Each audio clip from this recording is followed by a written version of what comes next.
good to see you all. Bismillah, alhamdulillah, salatu wassalamu ala rasulillah wa ala alihi wa sahbihi wa man wala. Once again, assalamu alaikum wa rahmatullahi wa barakatuh. Alhamdulillah, it's wonderful to be back here. And subhanAllah, I actually remember standing here for Al-Miftah. Where are the Wahid brothers at? Sheikh Abdullah, Sheikh Abdul Rahman, where are y'all at? They're not here? Okay, never mind. I take back my shout out. I remember being here for that conference, alhamdulillah, I want to say 2 years ago. And I've been coming to Detroit way more than I usually do. So I think I'm coming here again, I think in a week. I was here at the University of Michigan in September. Then I came to teach Malcolm sometime before that. And then inshallah ta'ala, I'm going to be teaching the course on Malcolm. And actually, it's going to be the last time I teach it, inshallah ta'ala, I think, in Windsor tomorrow, bidnillahi ta'ala. So I've been coming here a lot, alhamdulillah, and I second what Sheikh Walid said. There's something special about your community, alhamdulillah. I mean, you do meet people with smiles and with a very welcoming spirit, alhamdulillah. You're not as cold as the weather suggests. You know, they're actually pretty nice people, alhamdulillah. I mean, the lions have kept you humble all these years, I see. So we appreciate you guys. But jazakumullah khairan, and may Allah make this a successful event. May Allah bless this community that has such a history in the United States to be a part of making what's left, inshaAllah ta'ala, of our story on this earth. May Allah bless you and accept it and put strength in everything that you all do and sincerity in everything that you all do. Allahumma ameen. So actually, that's what I'm here to talk about, is this one ayah in the Quran that's a very powerful and profound ayah, which is the story of Musa alayhi salam, but a very particular snapshot of the story of Musa alayhi salam. Everything about Musa alayhi salam is amazing, and the Quran alludes to different elements of his story in so many different parts in ways that are incredibly practical. So the story of Musa is not given to us as something to marvel at. It's not just because of who he is and what his ranking is in the sight of Allah. But there's something incredible about Musa alayhi salam's story, in that there's so much that can be derived from it that is practical. And this one verse, in fact, it's a part of a verse, where Musa alayhi salam is praised by the two women in Madian, where one says to her father, "Inna khayra man istajart al-qawi al-amin," that verily the most blessed of those whom you employ is the one who is strong and the one who is ameen.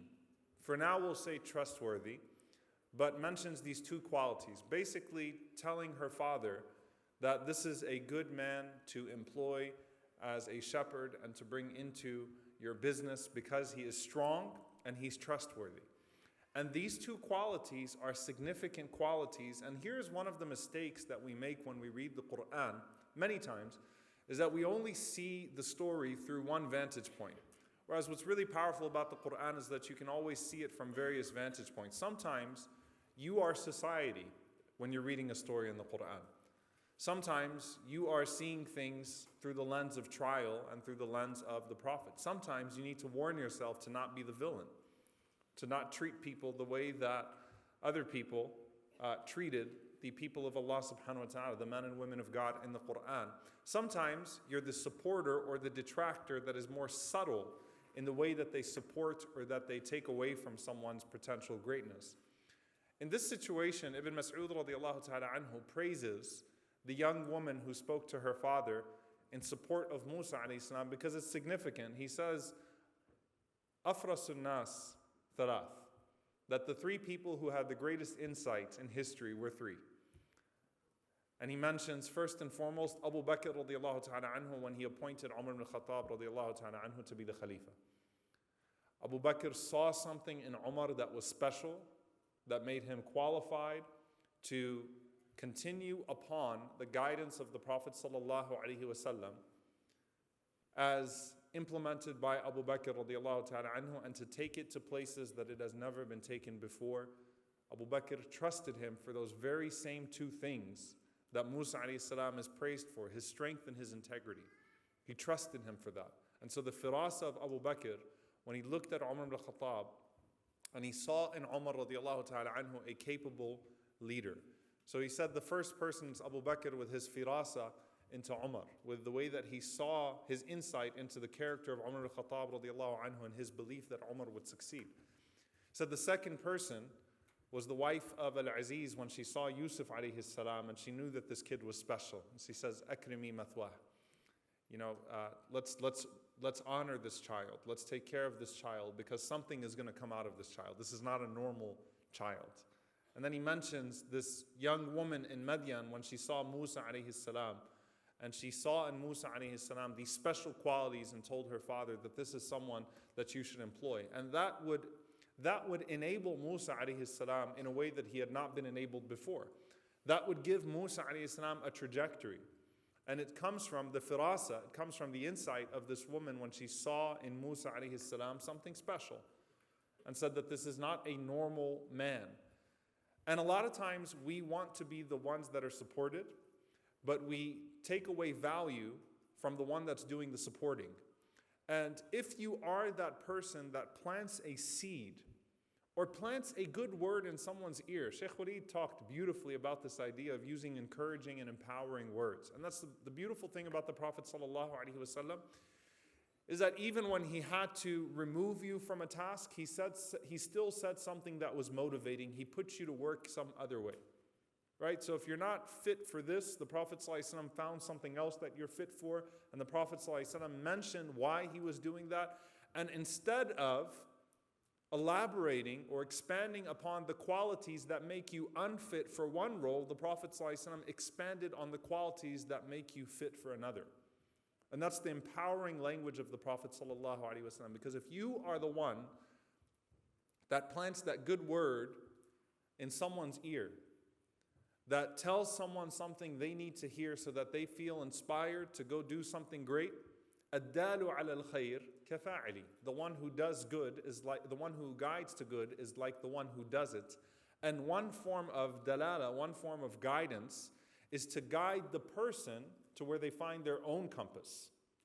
Right? So one form of الدال على الخير is that you lead the way and someone follows you. Another form is that you plant something in the person who's going to lead. But ultimately it comes back to you and to the words that you said to that person. And sometimes it's in the form of a dua, sometimes it's in the form of a supplication, sometimes it's in the form of mentioning a good quality. So when the Prophet ﷺ would take Abdullah bin Abbas radiallahu anhu and say, Allahumma faqihhu fid deen wa allimhu ta'wil, that, oh Allah, grant him understanding of the religion and teach him the means of interpretation. Abdullah bin Abbas is not going to grow up to be anything but a faqih at this. I mean, he cannot not be a faqih, right? He's got to grow up and be this great scholar and jurist, because the Prophet ﷺ was not just making the dua for him as a means of genuine and sincere supplication for him, but the Prophet ﷺ was planting the seed, letting him know that you are fit for scholarship. You are fit to lead. So the Prophet ﷺ was that man that would look at you and would say something encouraging that you would treasure and that you would take. And by the way, the more authoritative your voice, the more powerful your voice is. You say simple things that can make or break somebody. Sometimes it's a parent to a child, and a lot of times parents do not recognize the impact of their voice on their children. SubhanAllah, you read modern psychology books, and you always find seerah in there, even though it's not attributed to the Prophet ﷺ, but it's in line with it. I'm not one of those conspiracy theorists that says everything was stolen from the Prophet ﷺ and stolen from, they took it from him and they didn't put his name. No, but the Prophet ﷺ just had such a high level of emotional intelligence and such a high level of character that he naturally, he perfected. إِنَّمَا بُعِثْتُ لِأُتَمِّمَ مَكَارِمَ الْأَخْلَاقِ. I was sent only to perfect good character. So the Prophet ﷺ led in these ways that maybe modern psychology would catch up to, and would assign concepts to things that were lived character of the Prophet ﷺ. And one of them is that, لَا تَسُبُّوا أَوْلَادَكُمْ. Don't curse your children. Sometimes when we try to encourage our children out of frustration for them, not at them, it really is frustration for them. And that's where a child has to think, has to have some husn al-dhan, some good, assume well that their parents mean well sometimes when they use words that are not the best. But don't break the child. Don't tell them that you are this and assign a bad quality to them, because then it might actually live. And the Prophet ﷺ told us to name our children. It starts even with the naming, to name our children after a person or a quality that you want them to aspire to. Naming is a right in Islam. Naming is a right in Islam. It's a right that the child has upon you to give them a good name. Please do not go rebel against your parents and change your name today because you don't like your name and say, well, you should have named me something better. Unless they named you something horrible, like has a bad meaning to it. But generally speaking, naming, it is a forgotten sunnah though. I think it's certainly a forgotten sunnah now where people think about how to make names cute but not impactful. That's a forgotten sunnah, right? You name them after a quality or a person you want them to be. And so instead of saying to them, you are this, and giving them a bad name or a bad quality, say something encouraging and empowering that, you could be this if only, or if you did this. See, the Prophet ﷺ would say, لو كان نعم الرجل عبد الله. What a great young man Abdullah is. لو كان يقوم الليل, but let him pray some قيام الليل. Not بئس الرجل, or what a horrible young man he is. He does not pray qiyam. But the Prophet ﷺ said something encouraging. So he gave him something. He said, look, you're already good, but you could be better. Not you're bad and you're going to be worse because you're bad. You're good and you could be better, right? So being the person that actually plants that seed, a friend, someone that's looked up to, a role model in some capacity. And every one of us has someone, you're an older sibling, you're an older cousin, you're an older friend, whatever it is, you're a parent, you have that power, a teacher, a mentor, a youth director. You have that power to say things that could really stick with somebody.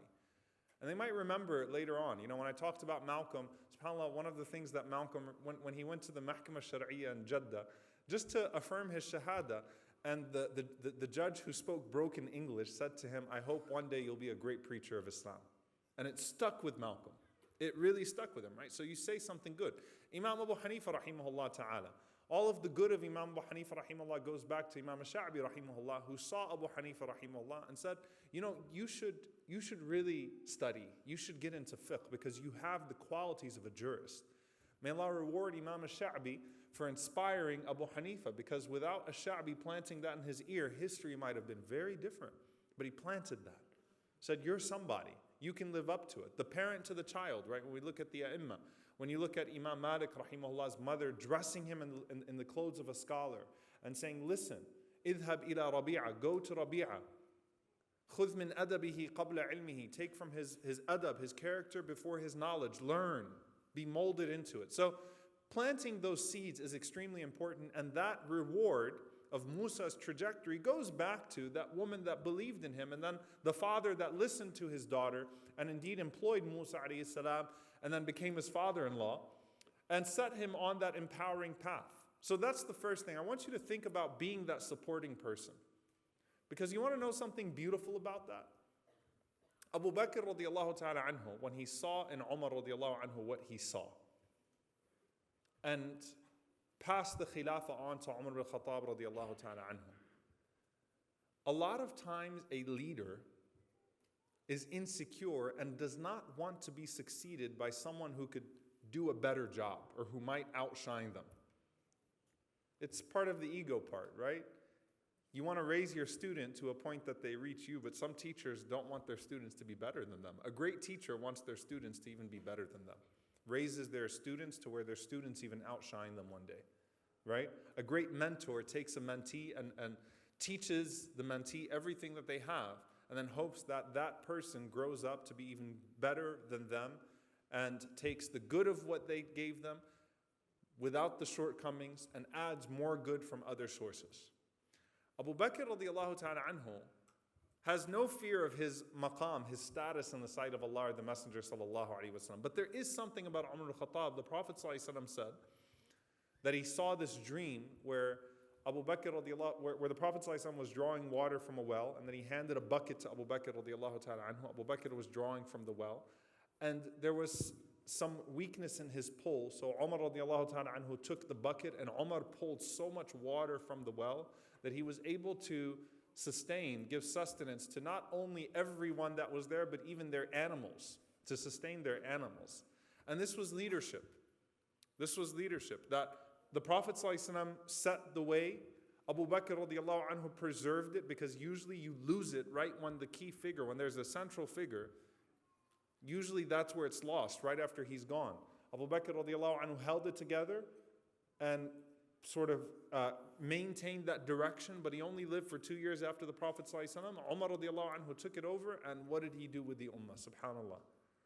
So the goodness of Omar is to the credit of Abu Bakr too. So Abu Bakr radiallahu ta'ala anhu has the reward with Allah subhanahu wa ta'ala of his own succession to the Prophet sallallahu alaihi wasallam, and what he did to appoint his successor, Umar al-Khattab radiallahu anhu, to maintain that direction and to do good. Now let's get back to the story. Inna khayra man istajart al-qawi al-amin. The best that you could put in this position is someone with strength and someone with integrity. This is extremely powerful, because the context of this is that she saw Musa alayhi salam with his physical strength.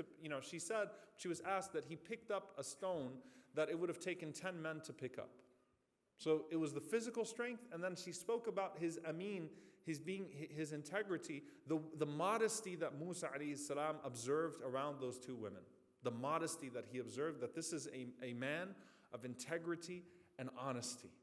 This is a man of integrity and honesty. Qatada rahimahullah comments on this, and he talks about this from the perspective of Allah subhanahu wa ta'ala does not just initiate something, Allah subhanahu wa ta'ala sustains it. Huwa al-hayy al-qayyum. He is the one who gives life, and then he sustains life.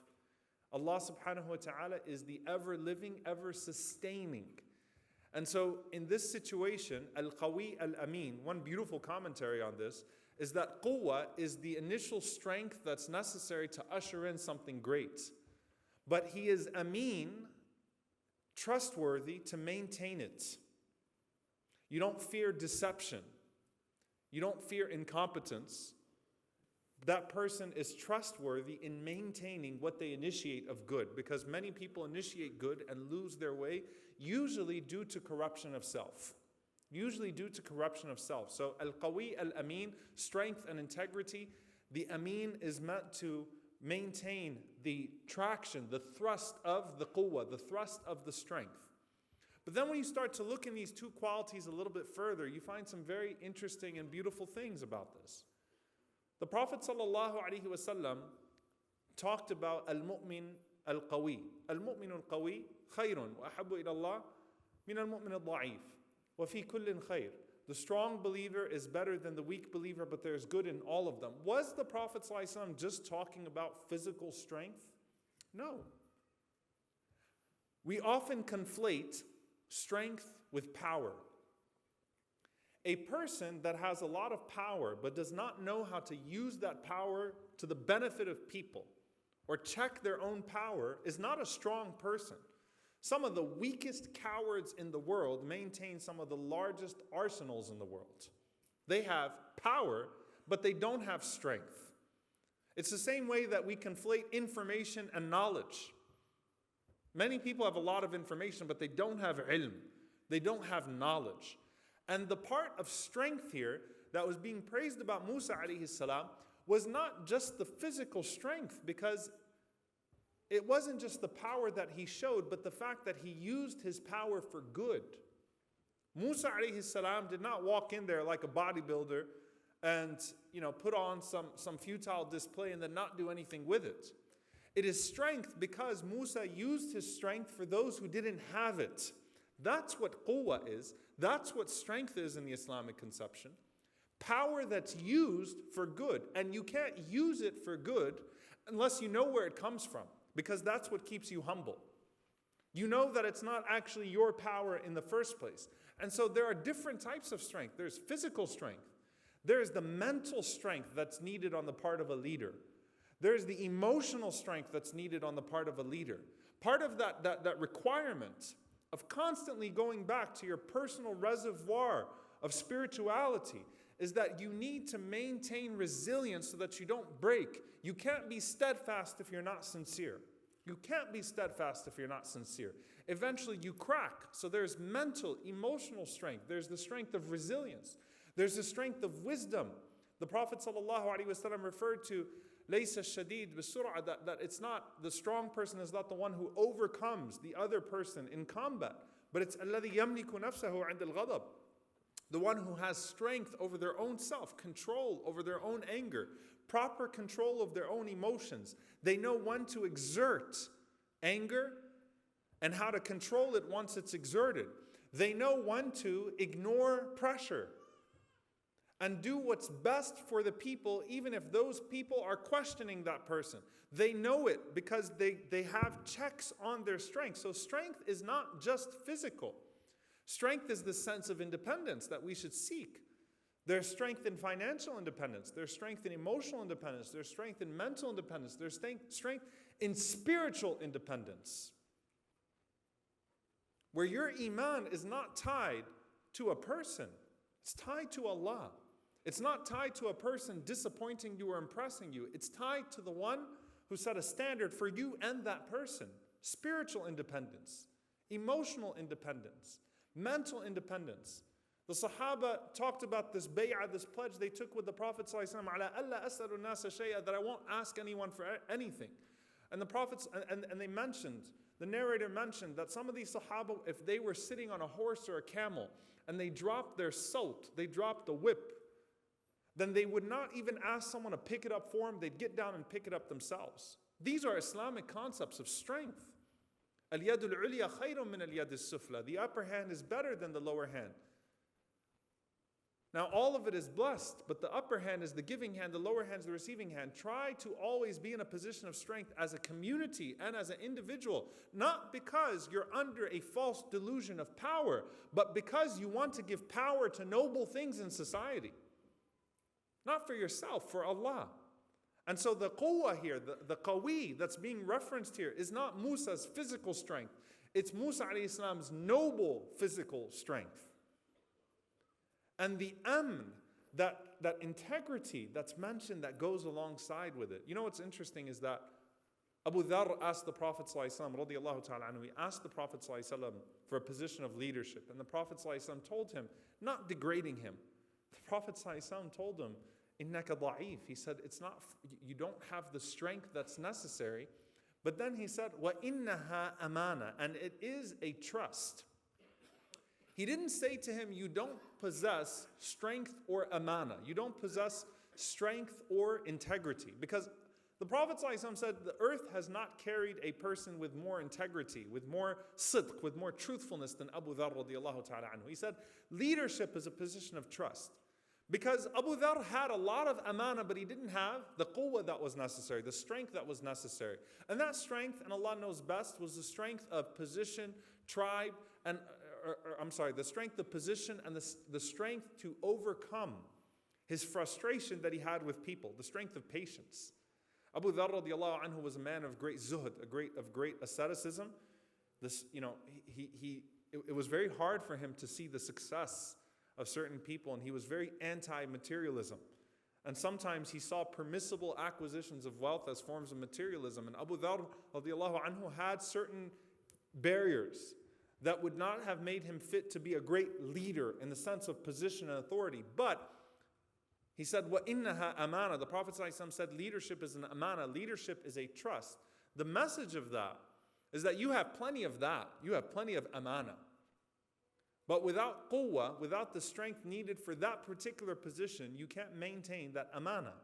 Now I want to actually stay on this point for a moment. The Prophet ﷺ said, the strong believer is better than the weak believer, but there's good in all of them, right? But the Prophet ﷺ said, La imana, there is no faith for the one who has no amana, for the one who's not trustworthy. You cannot be a true believer if you're not a person of integrity. You can't be a true believer if you don't have amana, if you don't have trust. The greatest betrayal of trust, when the Prophet ﷺ mentioned that the signs of the Day of Judgment is that trust is lost, is that the people that are entrusted with the affairs of the believers, the affairs of the people themselves become corrupt. And they betray that trust. But everyone has to have integrity. Everyone has to have the sense of amana, leader or follower. Because if you are a follower, you have to have that sense of amana that you're not after a corrupt pursuit, that you excel in what you are doing. And it might be that you being a great follower is what makes you a great leader on the day of judgment in front of the people. It might be that which Allah subhanahu wa ta'ala puts you ahead, because not everyone is meant to be in a position of leadership in the sense of position. But you better have integrity. If you don't have integrity, it doesn't matter how much power you have. It doesn't matter how much knowledge you have. It doesn't matter how eloquent you are. It doesn't matter how rich you are. It doesn't matter what position you have of fame. All of that will actually become a reason for your destruction if you don't have amana. Trust and integrity is what keeps all of that safe. It's what makes sure that everything is carried out in the best of ways. In fact, if you're lacking in your amana, you should probably stop the pursuit of quwwah, because it's not going to be good for you. It's going to further you in destruction. Work on the amana. You have to work on trust. Of all the titles the Prophet ﷺ had, he was Al-Amin, As-Sadiq, Al-Amin. When he walked into that dispute in Mecca to resolve between the warring tribes, they did not point to Al-Hashimi Radina. He's from Banu Hashim, we like that tribe, he can mediate between the tribes. They did not point to his appearance, sallallahu alaihi wasallam. They didn't point to all the incredible qualities that he had. They said, Al-Amin Radina. You know what? He's an honest person. He's a person of integrity. We're pleased. Whatever he chooses, alhamdulillah, we're pleased because he's a person of integrity. Seeking out amana is crucial. Not just strength and power. And then you put these things together. Well, what does this mean for me in my own personal life, and how do I actually implement these things in a way that is most beneficial? Here's the most simple solution. Anything that Allah gives you of position or strength to exert some good, make sure that it is matched with a level of ibadah and amana to govern that good, to ensure that it's going to be exerted in the best way possible, in a way that is most beneficial for you and in a way that is most beneficial to the people. Check it. You know, when you get more money, you pay more zakah. Imam Ahmad rahimahullah said the same is true with knowledge. When you gain more knowledge, the zakah of that knowledge goes up. There's a zakah on that. There's a price of that knowledge at this point. So when you gain more wealth, when you gain more knowledge, when you gain anything of power or influence in any capacity, whether it's through wealth or whether it's through prominence or whether it's through knowledge or whatever it is, make sure that you meet it with an equal level of the things that generate amana and ibadah, of the things that generate that closeness to Allah subhanahu wa ta'ala, to check that power, to check that goodness that was given to you. And use it in the things that were good. Use it in the things that are important and beneficial. Use it in ways that do not inflate you, but that glorify Allah subhanahu wa ta'ala. Musa alayhi salam, and I want to end with this. I only have 1 minute left because it's Musa alayhi salam. And subhanAllah, I could go on and on and on and on about him. You know what? Some people tend to portray Musa alayhi salam as having a hot temper. Musa alayhi salam would lose his temper. And especially, by the way, this is the problem when we start to take things that are foreign to our tradition and superimpose them on the stories in our tradition. Not enrich our own understandings of the Anbiya, but superimpose other things that are foreign about the Anbiya onto them, about the prophets onto them. Allah says, "La takunu kalladhina adhaw Musa." Remember when there are various actors in the Quran? What Allah calls you to with the story of Musa alayhi salam is not just be Moses. Allah says, don't be like the people that hurt Moses. La takunu kalladhina adhaw Musa. Don't be like those people who hurt Musa alayhi salam. The Prophet sallallahu alayhi wasallam said, Rahim Allahu akhi Musa. Laqad udhiya bi akthari min hadha fasabar. The Prophet sallallahu alayhi wasallam said, may Allah have mercy on my brother Musa alayhi salam. He was tested with far worse than this, and he was patient. And so yes, Musa alayhi salam was tested. And the Prophet ﷺ said, الَّذِي يُخَالِطُ النَّاسِ وَيَصْبِرُ عَلَى أَذَاهُمْ, because the true test of good quality is when you're around people who do not appreciate those good qualities, people that take advantage of those good qualities, and people that throw mud on your face when you're trying to do good for them. That's the true test of it. When someone gets involved with the community and they start to get a hard time when dealing with the people, and they say, you know what, I'm done with this, you need to scrutinize yourself and ask yourself, was I doing it for Allah in the first place? If when the people stopped appreciating me or started treating me in a certain way, I stopped doing good. That doesn't mean, by the way, it's good to reroute sometimes and to find another path of good. But when you quit good, all good pursuit because of the people, you're not supposed to be doing it for the people in the first place. But you can't do it without the people. So, الَّذِي يُخَالِطُ النَّاسِ وَيَصْبِرُ عَلَى أَذَاهُمْ, the one who mixes with the people and tolerates their harm, tolerates their abuses, is better than the one who does not mix with the people and does not tolerate anything. Better than the one that stays home and doesn't do anything and just says, no, the one who does good, who pushes forth for good things, and in the process faces some hardship from the people, is better than the one who does not do any of those things. One of the beautiful things about Musa alayhi salam constantly maintained his longing for Allah and never used his mission for the pursuit of anything but Allah throughout all of that. His people gave him a very, very hard time. His people gave him a very, very hard time. And, at some point, Musa alayhi salam could have said, I took you people out of Fir'aun's control. You were about to be sliced into pieces. By Allah's will, I split the seas, got you through, got you to this place, and you're still giving me a hard time. It would not have just been breaking the tablets, it would have been breaking a few heads if it was one of us. You know what? Forget this.